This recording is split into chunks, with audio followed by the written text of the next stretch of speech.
அன்பான சகோதர சகோதரிகளே, நமது வாழ்க்கை ஆரோக்கியமாக வாழ்வதற்கு தான் செவ்வாய்க்கிழமை வைகுண்ட ஏகாதசி அன்றைய தினம் நமது உடல் உறுப்புகளுக்கு ரெஸ்ட் கொடுப்போம். உடல் உறுப்புகள் மிகவும் சந்தோஷப்படும். நாமும் தினசரி வேலை செய்கிறோம். ஒரு நாள் ரெஸ்ட் கொடுத்தா ஆஹா இன்றைக்கி நல்லா ரெஸ்ட்டு இப்போ மிகவும் சந்தோஷப்படுவோம் இல்லையா?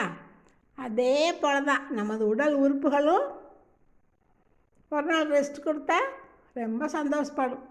டெய்லி நாம் 3-4 டைமு நினச்சதெல்லாம் சாப்பிட்றோம். அதற்கு நிறைய வேலை கொடுத்துட்றோம். ஜீரணம் பண்ணி மற்ற உறுப்புகளுக்கெல்லாம் அது அனுப்பணும் இல்லையா? அந்த வேலை பார்க்கணும்ல, சின்சியராக வேலை பார்த்துட்டே நமக்கு உடம்பு ஆரோக்கியத்துக்கு நல்லா உதவி பண்ணுது. அதனால் அதற்கு ஒரே ஒரு நாள் ரெஸ்ட் கொடுத்தா அது எவ்வளோ சந்தோஷப்படும், நம்மளை வாழ்த்தும்.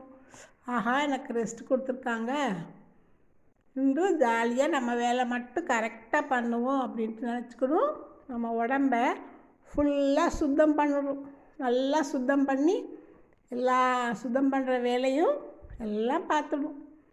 நம்ம வீட்டில் 2 வீலரு 4 வீலர்லாம் வச்சுருக்கோம் இல்லையா? அதெல்லாம் அப்பப்போ ஓவர் ஆயில் பண்ணுவோம்.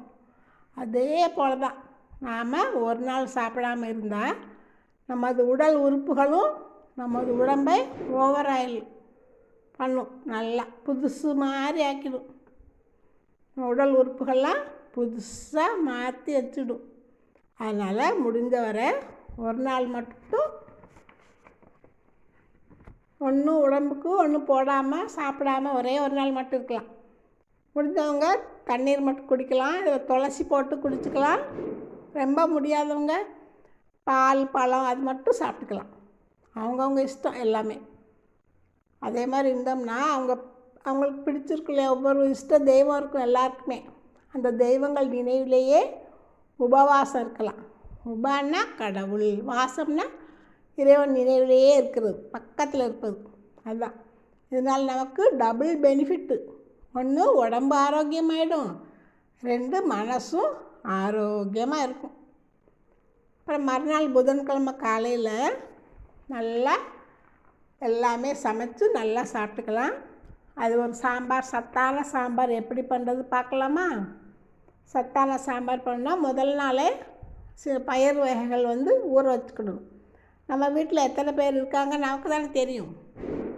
நமக்கு எவ்வளோ சாம்பார் வேணுமோ அதுக்கு தக்கன கொஞ்சம் கொஞ்சம் பயிர், கொண்டக்கடலை, கருப்பு சுண்டல், இந்த தட்டாம்பயிறு, மொச்சை, பச்சை பட்டாணி, அதெல்லாம் எவ்வளோ நம்ம 2 ஸ்பூனு 3 ஸ்பூன் எவ்வளோ வேணுமோ அதை ஊற வச்சுக்கிடணும். காலையில் துவரம்பருப்பு சேர்த்து போட்டு அதை நல்லா வேக வைக்கணும். அதில் எல்லா காயும் போடணும். வாழைத்தண்டு, சுண்டைக்காய், பாகக்காய், கத்தரிக்காய், வெண்டைக்காய், சீனியவரக்காய், அவரைக்காய், கேரட், பீட்ரூட்டு, உருளைக்கிழங்கு, சேமங்கிழங்கு, கருணக்கிழங்கு, கோவக்காய், நூடுல்ஸு, நூக்கல், சவுசவுக்காய், புடலங்காய், பிரண்டை, வாழைக்காய், இஞ்சி, பூசணிக்காய், மாங்காய், எலுமிச்சங்காய், நார்த்தங்காய், பலாக்காய், பப்பாளிக்காய். அப்புறம் கீரை அகத்திக்கீரை, தண்டுக்கீரை, மல்லிக்கீரை, எல்லாம் நமக்கு எவ்வளோ தேவையோ அது எல்லாமே பொடியாக கட் பண்ணி இந்த சாம்பாரில் போட்டு நம்ம வீட்டுக்கு எத்தனை பேர் நமக்கு எவ்வளோ சாம்பார் வேணுமோ அவ்வளோ நம்ம நல்லா பண்ணிக்கலாம். சத்தான சாம்பார் ரெடியாக ஆக்கணும். அப்புறம் காலையில் எல்லாமே காய்கறிகள், கீரைகள் எல்லாம் போட்டு சத்தான சாம்பார் வச்சிட்டோம். கூட்டு, பொரியல், பாயாசம் எல்லாம் சமைச்சு நம்ம இஷ்ட தேவதைகளுக்கு படைச்சிட்டு நம்ம உடல் புதுசாக இருக்கும் இல்லையா? நம்ம எல்லாருமே உட்காந்து சந்தோஷமாக சாப்பிடலாம்.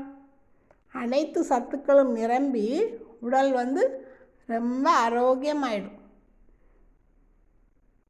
முயற்சி பண்ணி பாருங்கள், எல்லாமே நல்லபடியாக நடக்கும்.